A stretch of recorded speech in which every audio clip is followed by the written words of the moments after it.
Welcome back to a timey-wimey pod where we watch and discuss every episode of Doctor Who from 2005 onwards. My name's Rebecca. I'm Haley. Today we are discussing Series 1, Episode 8, Father's Day. We are, and this is actually our first podcast episode we're recording in the same room. It is. Usually we have to record apart because we don't really live in the same town anymore, but we get to record in person today. We're really excited about it. I'm very excited about it. Yes. Also, at the time of recording, this is the first episode we're recording since launching the podcast. Yeah, we had our first, 6 episodes. 6 episodes pre-recorded. So at the time we're recording, our first 2 episodes have been out. So thanks for listening, everyone. And our third episode is about to come out. Yeah. And by the time you're hearing this, you have maybe hopefully listened to the first 6 episodes. Yeah. All right. Are you ready for some fun facts about Father's Day? I am. I'm ready for some fantastic facts. Oh, yes. Fantastic facts. I always forget that's the segment name. Me too. So Simon Pegg, who we met last week in the long game, was originally casted as Pete Tyler. That's such a weird thought. I'm glad that he wasn't casted as Pete Tyler. I don't think he would have fit it as well as the actor did. Rose's dad is supposed to be young, but I feel like Simon Pegg would have just seemed like too young to be her dad. And I think he did a great job in the long game. I can't really see him as Pete Tyler, and I think the actor they did get was really good. But he wasn't able to do it because of time conflict, so they casted him in the long game instead. Yeah, I prefer him in the long game versus Pete Tyler. I think they did a good job with that casting. I mean, it's a bummer because of time constraints, but at the same time, I think it worked out perfectly. Yeah, I agree. The Reapers in this episode, they were originally going to look like Grim Reapers. Oh. I'm not sure why they changed their mind, but I think that would have been an interesting take. I think I'm kind of happy with how it ended up. I think this is a little better, but the Grim Reapers is an interesting idea. It is an interesting idea, and for anyone listening who has played The Sims before, that is immediately what I thought of. Me too. Is the Grim Reaper in The Sims who I've had unfortunate encounters. But yeah. And then Paul Cornell, who wrote this episode, he kind of based Pete Tyler after his own dad. His dad, very similarly, was always coming up with different schemes and projects and side hustles. And I forget which line it is, but one of the lines of dialogue in this episode that Pete says is straight out of what Paul's dad said to him once. Oh, that's so sweet. I know. And that's all the facts I have. Interesting facts. Oh, I have some, well, not some, but I have one fun fact myself. Ooh, do tell. So, Father's Day was nominated for the 2006 Hugo Award for Best Dramatic Presentation, short form, alongside Dalek, which is one of the previous episodes, and The Empty Child and The Doctor Dances, which is the two-parter immediately after Father's Day. The Empty Child and The Doctor Dances won, but Father's Day topped the third place category in terms of votes. Wow, that's interesting. I think this episode always has been one of my favorites. The dramatic acting is just really great. It hits really deeply too. It's a very emotional episode to watch. It's a big episode for Rose and kind of sets up some stuff that happens next series in a way.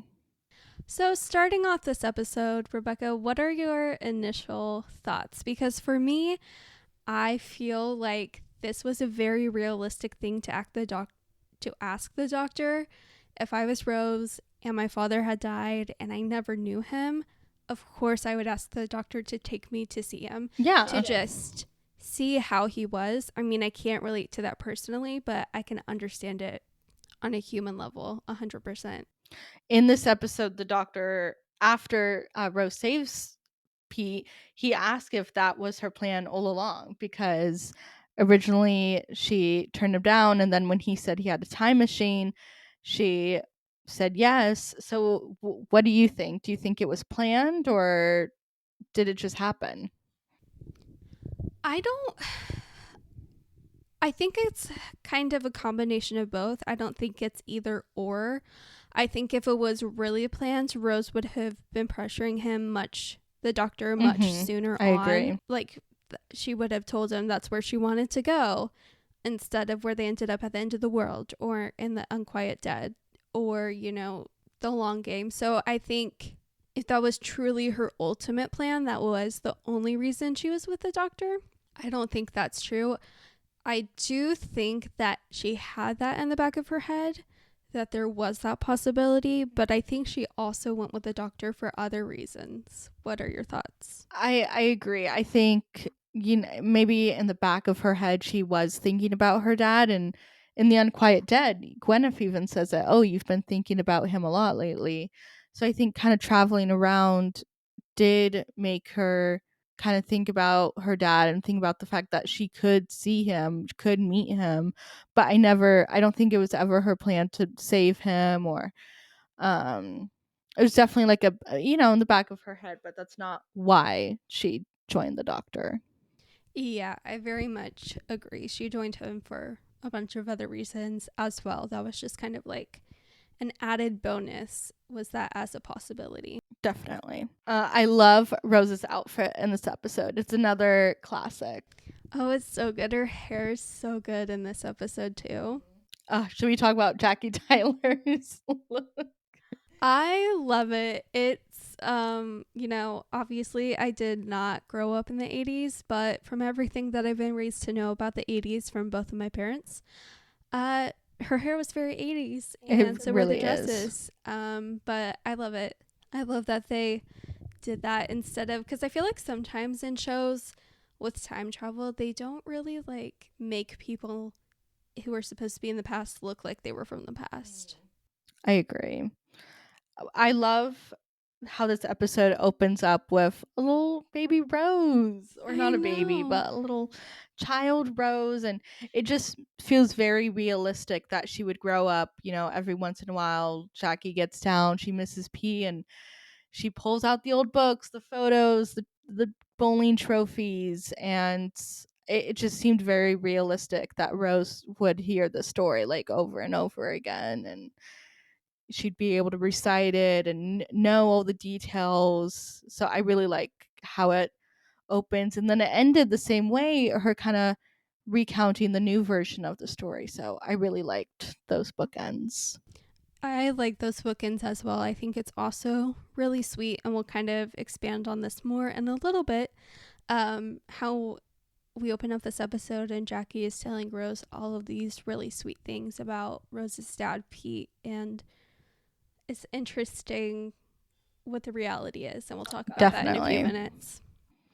I love when they go to save Pete, and first she can't go to him, and they try to go for a second time, and she's not sure if you can do it, and the doctor says you don't have to do anything you don't want to, but this is the last time we'll be able to do this. And I just kind of love, they definitely have some bickering moments in this episode, some disagreements, but he's still trying to take care of her, trying to look after her, and he's still encouraging her to, if this is what she wants to do, then she should do it. Yeah, it's definitely ominous when after Rose asks the doctor to take her to meet Mm-hmm. her dad, he says, "Be careful what you wish for." Also, well, the first time they even see Pete is actually at Pete and Jackie's wedding. Yes. I wish I could go travel back to my parents' wedding. I would love to see what they were like that day, and all my like family members when they were super young before I knew them. I would love that too, just to kind of like experience that firsthand. Mhm. Because I mean, like, we have photos, and like, I don't know about your parents, but my parents have like video from their wedding, but it's not the It's same not as the being there. same, no. Like, I just want to see it. See how like it all began. Yeah, exactly. And it's So it always makes me cringe when Pete can't get her name right. Like he doesn't, he barely tries. It's cringe. It's Yeah. definitely cringe. So going to the moment where Rose and the doctor are watching Pete, and Rose is like, I think she was thinking like, I'm gonna go to him, be there for him, but then she just kind of freezes up. And by that point, it was too late. He had already died. The ambulance was coming, and the doctor just had a lot of compassion for her in that moment, which was really sweet. And he basically offered her a second chance. But when they got to that moment and they see their original, how do you even explain it? Their original selves. Yeah, their original selves from the first time they went. And then Rose sees Pete about to be hit by a car, and she just, I think it was automatic. I don't even think she thought it through. She just ran to him and saved him from being hit by the car. Mm-hmm. She did. I love Pete's like, well, I wasn't gonna just roll under it. Like, yes, you were. Like, Yes, you were. You don't know yet, but that you just died and Rose just saved you. Yeah, and as soon as she saves her dad, the doctor is furious. Yeah, I love their kind of bickering when they go back to Jackie and Pete's apartment. It's his reaction is a little harsh in some points, but he's I do like when he says like it's a great explanation. An ordinary man can change history. Like it's not something small. You just changed someone's stuff. Like that changes everything. I also think Rose kind of saved her father because she saw someone about to die. Like Rose is very empathetic. She's always trying to help people. And that never in this episode is she like, well, if I save him, then I get to have a dad growing up. Like I get to have someone looking out for me. Like I get to have my dad. She's just thinking about like he doesn't have to die. She can save him.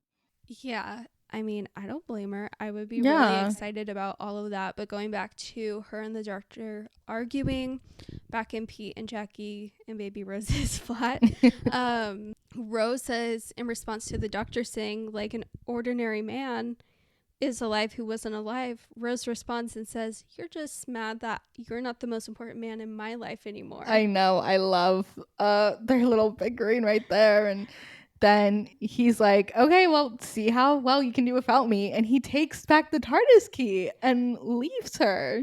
He does, and he left her because she got, and I say this in quotes because he says something along the lines of this or direct exactly this. She got what she wanted.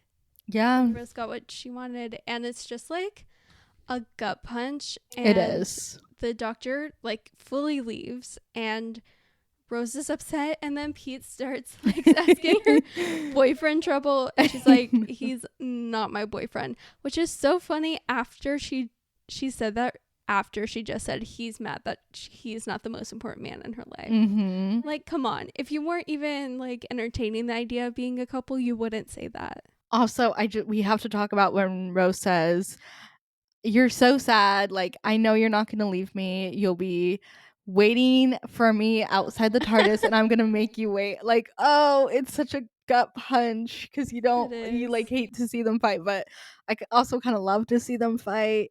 And it reminds me in kind of their bickering and end of the world, like, they're not afraid to dish it out to each other. Yeah, which I definitely appreciate that companion dynamic. Yeah, and we see more bickering as time goes on, but as the series goes on and show goes on, they start to trust each other more and more after this episode. So definitely there's always trust there, but they're not afraid to bicker and say how they're feeling. yeah, not at all. I will say I do find it really cruel that I know the doctor felt hurt. He felt betrayed because he thought Rose just wanted to travel because of her dad and nothing to do with the doctor. And I mean, he had told Rose about the Time War. He had been vulnerable to her. And so he said, I've done it again. I picked a stupid ape, which is just, yeah, not great. Not great. That was a little too far. But we see later in this episode he apologizes, and I think he was just really, really upset in that moment. Not that it excuses it, but it just kind of explains where he was at. But after this, I don't think the doctor makes an insult like that at Rose ever again. Yeah, never.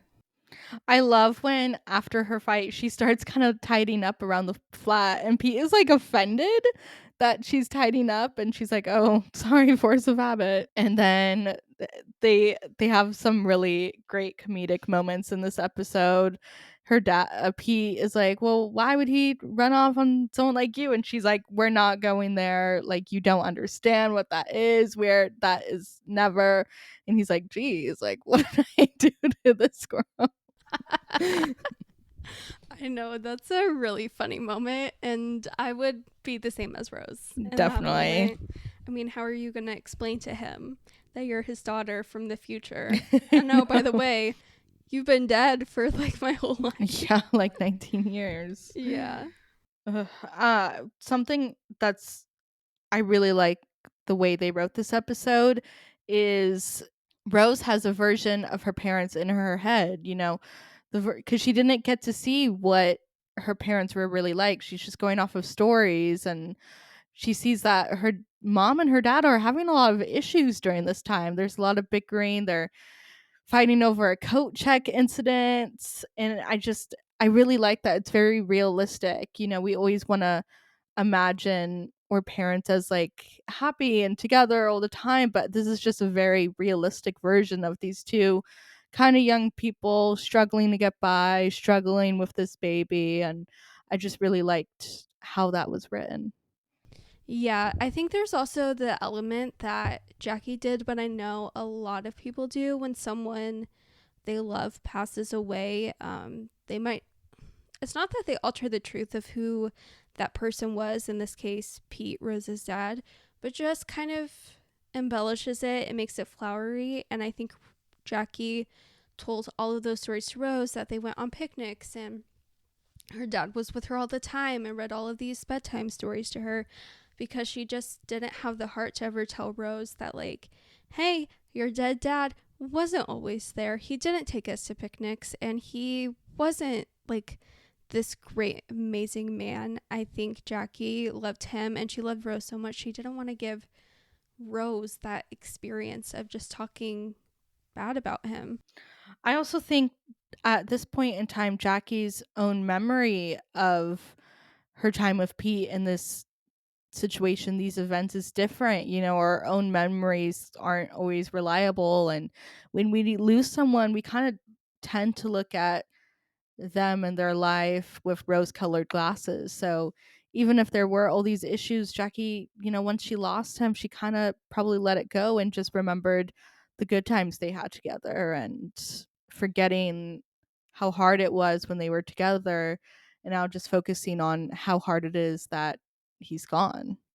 Yeah, for sure. And I mean, it's been essentially 19 years for Jackie, so she's had a lot of time to process. And it's not like that's something you're ever going to heal from, but she's had a lot of time to like process and go through a lot of thinking. And so she probably is looking back at it with rose colored glasses. And even if there's moments where she's not, like in the stories she tells Rose, she's telling Rose, she doesn't want to color his memory badly. Yeah, you never want your kid to have like a bad memory of their deceased parents. Yeah, for sure. Kind of going back, sorry, this is my last thing about Rose and Nine's argument. I forgot to mention this. There's a line where Nine says, "Don't you think I've thought about going back and saving my people and my planet?" His family, His yeah. family, which, I think that's another reason he kind of gets so upset. Like, he's a time lord. His whole job is ensuring time isn't wounded, time is healed. And so I think we see it throughout the show. Anything that doesn't quite make sense or is wrong, like when he encounters an immortal, like it's just in him that it's wrong. And I think he even knows one man's life changing, like that's going to change everything. That's going to change human history. And he's just like so fed up at that point. yeah, I think it definitely felt like a very low blow to him, and especially Rose of all people doing that. I will say it's not like he fully explained it beforehand. So it's not Yeah, like all of this was Rose's fault, yes. But I do think not necessarily that there's anything to blame. I think this was just a circumstance that was going to inevitably happen. definitely. But we slowly start seeing just because pizza life doesn't mean the rest of the world is okay, Mm-hmm. because people start disappearing. There's a wedding at the center of this episode, and a lot of people are missing in the congregation. There's a playground, and kids start to go missing, and parents start to go missing from the playground. And then the doctor goes back to the TARDIS, and he opens the TARDIS, and the TARDIS isn't the TARDIS anymore. It's just like a police phone box. And that's when we realize there's something really, really, really wrong. That clip of the doctor in the empty TARDIS, I feel like that's such an iconic screenshot. Like that, I feel like I see that GIF everywhere. Him like is looking around. I don't know. There's something like very ingrained in my mind about that specific moment. That's so funny. The groom's dad is such a hater of this couple. He's like, this Yes. wedding is cursed. It was cursed the moment you met that. Like, oh my gosh, that is your son's soon to be wife and baby mama. Like, oh my gosh. I think his dad is just mad that he got his soon to be wife pregnant. Yeah. But I wish like, we knew how old everyone was. I know someone said online, I don't know how reputable this is, but everyone was supposed to be in like their 20s. Yeah, I figured that, some it's like okay, but They I don't don't look know. like they're in their Yeah, 20s, they none of them, don't. except for Rose. But like as everyone starts, like Rose and Pete start heading back to the church, and the doctor of course knows everything's all wrong, and he spots Rose and he starts running and to her, and he yells her name, and all we see is Rose had her back turned to him still, but she was smiling. She knew, she was waiting for him, Mhm. and it just cracks me up. I love it. Her little smile and turnaround, like I knew you'd be back. I knew you'd miss me, and that it's just it's great. And then quickly she realizes, oh, things are actually not good. Yeah, because everyone has to literally run into the church because all of these called reapers creatures called reapers, they start snatching people, which basically they're deleting them from ever existing. Yeah, I didn't. Did they say that in the episode that they're basically deleted from history? I can't remember for sure, even though we literally just watched the episode. um but that's at least the assumption I have. I mean, what else would be their fate? I don't think they would just be killed to be killed. I think they would be killed for all eternity, because the doctor mentions the reapers are like bacteria, Mm, because this is like a time wound, feasting on a time wound. right. One aspect of this episode I love is how Pete is instantly trusting Rose, and he doesn't even notice it. Like when he just brings Rose and the doctor back to his apartment with no without a question. He gives Rose his keys. Rose says dad at one point when they almost crash. And you see, he's not an idiot. He figures out fairly quickly Rose is his daughter. She's the older version of this baby that he has. And after that, it doesn't take him too long to realize maybe he's not supposed to be here. Maybe that crash, that was it. And I think it's just really interesting to watch him kind of have to come to that realization throughout this episode. Yeah, because we also get the like reality in spurts that, oh, maybe he wasn't the most faithful husband. Mm-hmm. Maybe he wasn't like the strongest businessman like Rose grew up to think. So like there's all of these negative things coming against him, but there's a good balance of being realistic about who Pete is and his shortcomings, but also being realistic and showing his strengths. And I think that's really cool that there's a lot of dimension to his character in this episode. I love that scene where they're talking and he's realizing who she is, and it's very sweet to see them kind of them being able to have that moment, her being able to be honest with him, and it's so sweet. It always gets me. Same. As things are getting crazy, Jackie is freaking out and yelling at the doctor. And the doctor tells her, Jackie Tyler, do as I say. Go check the doors. And she says, yes, sir, all terrified because he just yells at her to basically leave him alone. And he's like, wow, I should have done that much sooner, which is hilarious. I know. I love that scene. I love also the scene where the doctor gets to talk to the couple who's getting married. There's some great dialogue in this moment. I love when he's like, why would you think you don't matter? Like 2 a.m. getting a taxi home. That's a life I'll never have. The dialogue, the writing in that scene, so good. And I love how the doctor he asks, like, are you going to be able to save us? And he starts asking them about their lives, how they got together, and then he's like, yeah, I'm going to save you. Yeah, this isn't the last time we see the doctor telling people that they're important. And I think that's just a really beautiful side to the doctor. Definitely. And he means it with all he says. After this, Rose and Pete are talking. They kind of got to talking about the doctor a little bit. And Pete says, I don't remember exactly what they said, like what led up to this, but Rose says, I don't have a bloke. As soon as she says that, little Mickey runs to Rose. So how old is Mickey? I don't know. I'm I always thought very he was only like confused. 2 years older. I know, but he had like Rose is a baby in this episode. Like she is less than a year old. I'm for wondering sure. if he's like 3 or 4 in this episode because I he's don't- not really talking. He looks more like he could be like 6. Yeah, I agree with that, but it could also be the case of they got a child actor that wasn't the actual character's age. No, that's very true. I mean, that's probably the real life explanation. Like they just have to have this child actor, but it always just bugs me. I'm like, wait, then how old is Mickey? Like, how do they even know each other? Well, I guess they're family friends, clearly through this episode, but I don't know. It always bugs me. Russell T Davis, explain yourself. Please explain yourself. He has to explain so much. Yes. Me and you have talked at length that there is so much to ask him and talk to him if we ever meet him. Oh my goodness. It would be in his best interest to not meet us because we would be annoying. But I find it really funny that Pete also tells Rose that 9 is too old for her. I know. I think that's so sweet. He's like, well, I'm glad he isn't your boyfriend then.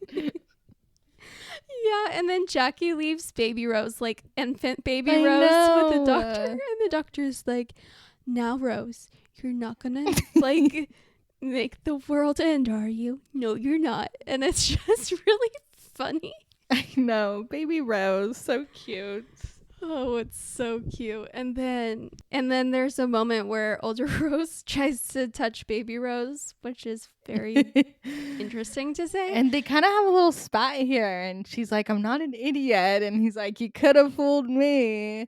But then he does apologize, which is sweet. Yeah, and Rose apologizes too. Mhm. And I mean, we see throughout this episode, Rose keeps realizing that like all of these things, like she's at fault for, and her heart continues. You can just like see the heart break on her face. And then there's a moment where the doctor realizes that the TARDIS key is glowing and hot, and so he's actually able to like start I don't even know what exactly he does, but basically the TARDIS is starting to like materialize in the church. He also doesn't ever explain what bringing the TARDIS to them is gonna do. Like, what are they gonna do? Like, he says, like, everywhere around the world, these Reapers are attacking.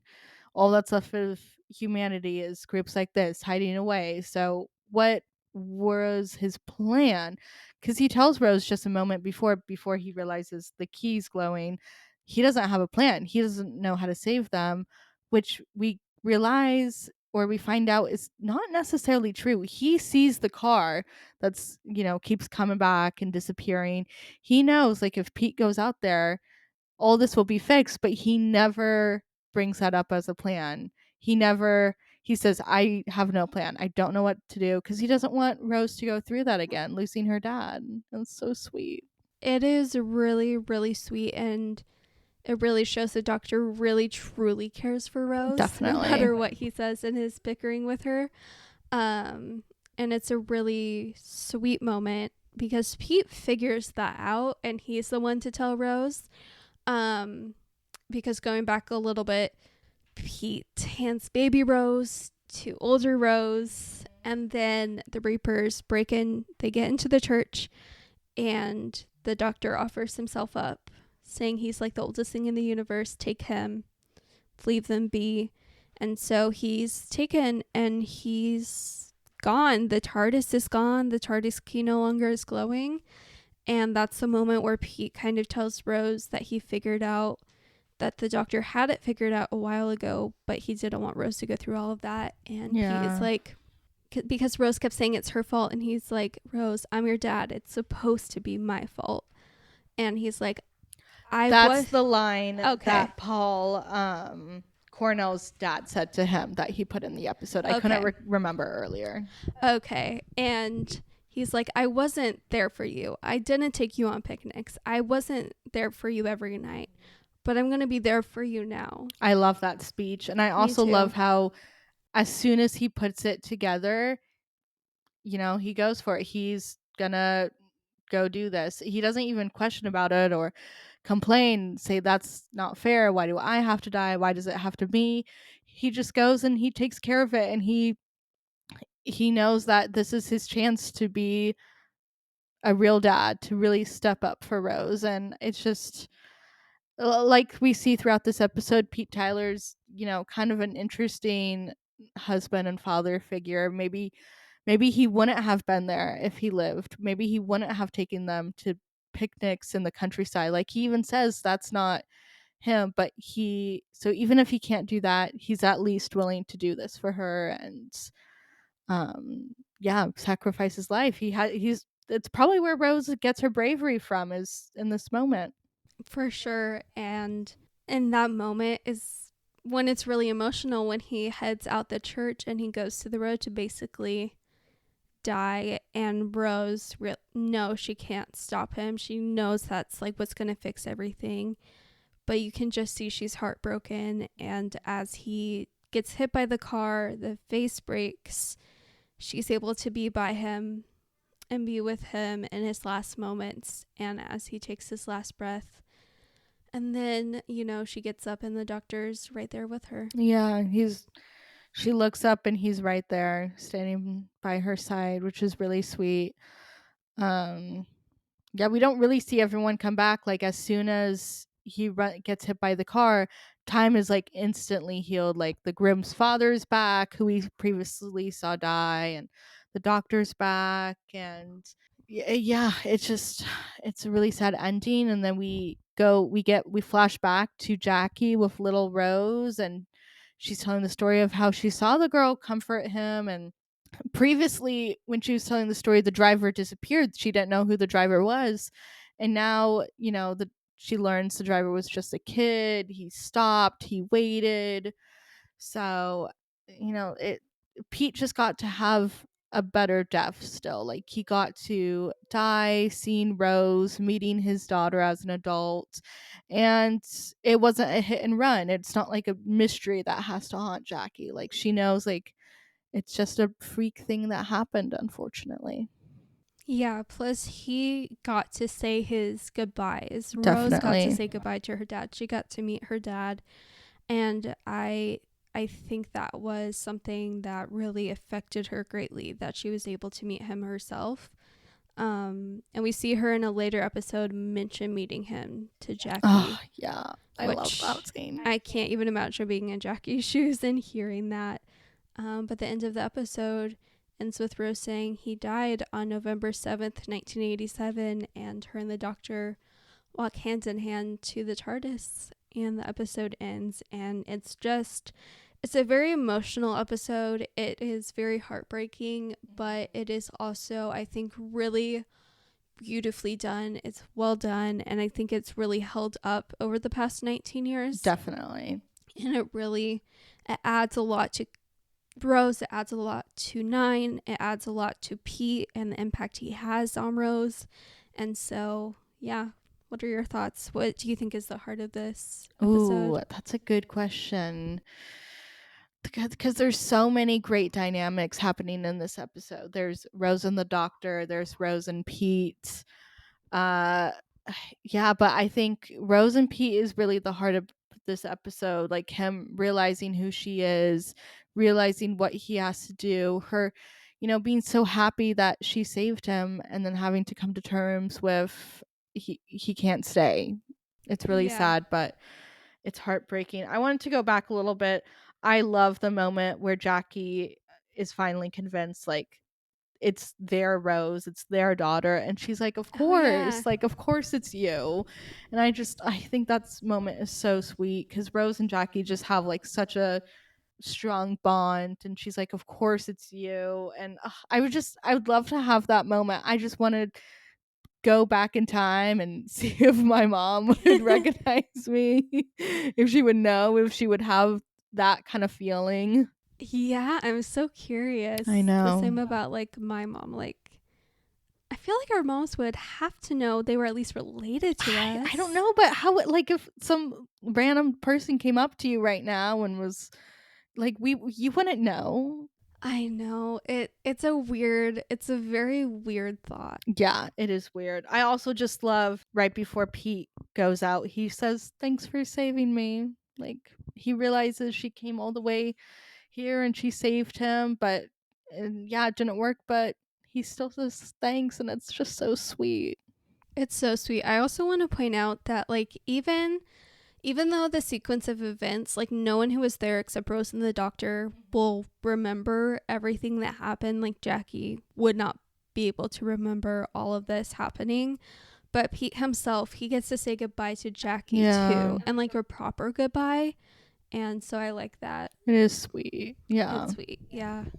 And Rose just learns more about her dad. Yeah, she got to like really she got to meet him, she got to know him, she got to have these conversations, and it's really special. And I think she knows that. Do we have any reviews of this episode? We do. I have two reviews, and I'll just kind of cliff notes it, say a few things from both of them. So the first one is again courtesy of the Wayback Machine. This was on sfx.co.uk, and the review is saying, if Doctor Who had any kind of mission statement, it was to up the emotional content. They have succeeded. Father's Day is perhaps the most emotionally affecting Who episode ever. Imagine the end of the Green Death where the Doctor bids farewell to Jo Grant, stretched out over 35 minutes. That's Father's Day. Whose most unapologetically personal story yet told. Yeah, I really like that. I think this is definitely probably the most personal episode we see throughout this series. Definitely like the most where the emotional stakes are the highest. And I don't think that's something that's as prevalent in classic Who. So I think this episode is a great one to have so early on in the show. It really shows like the emotional stakes that these characters have. It shows the dynamic between Rose and the doctor. We get to learn more about Rose and her family, and we already loved Jackie, meeting her in previous episodes. So Yeah, I completely agree. And this last review is from Now Play Magazine, written by Arnold T. Blumberg. And he writes, I'm a sentimental guy, and if a TV show or movie hits the right notes, I'll cry, no doubt about it. I never expected that would happen with Doctor Who necessarily. So suffice to say, Father's Day may be the first time I've ever had to watch this series, old or new, through a haze of tears. And for that, I have to blame writer Paul Cornell and the superb team that put this beautifully heart-rending episode together. yeah, this is a great episode. I don't know what this writer has done in recent years. I know he did the Human Nature and Family of Blood two-parter, which people don't like, Oh, but I've always really loved. Uh, but I think he should come back. I think he's a great writer. He does these like big emotional moments really well. He does internal conflict really well. And he's good at telling a story where, maybe the big bad isn't the main focus, the villain, but the emotional stakes are really like the driver of the story. And that's what I really like to see in Doctor Who. I don't always care so much about the villains, but I care about like the characters and what their actions mean and the consequences that they face and the dynamics that they have with each other. Yeah, I completely agree. I really enjoy episodes where the emotional stakes are really high. Anything else to add about Father's Day? No, I don't believe so. Well, thank you everyone for listening. We will be back next week with The Empty Child and The Doctor Dances. We're going to cover those in one episode. I am so excited. That is my favorite two-parter. I have so much I know I will say, and I literally cannot wait. And as always, if you want to email us, say anything, rant, give your opinions, give any feedback, our email is timeywimeypod@gmail.com, and our Instagram is @timeywimeypod. And her TikTok is timey-wimey-pod. And with all of that said, we will see you next time. Thanks for listening.